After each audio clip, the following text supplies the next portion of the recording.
నాకై చాచిన నీ చేతిలో చదివాను నా నిన్నని.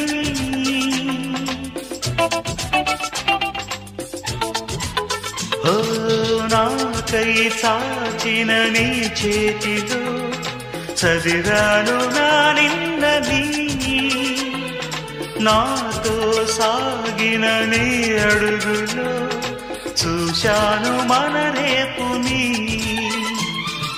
పంచేందుకే ఒకరు లేని బతుకెంత బరువు అని, ఏ తోడుకి నోచుకోని నడకెంత అలుపో అని.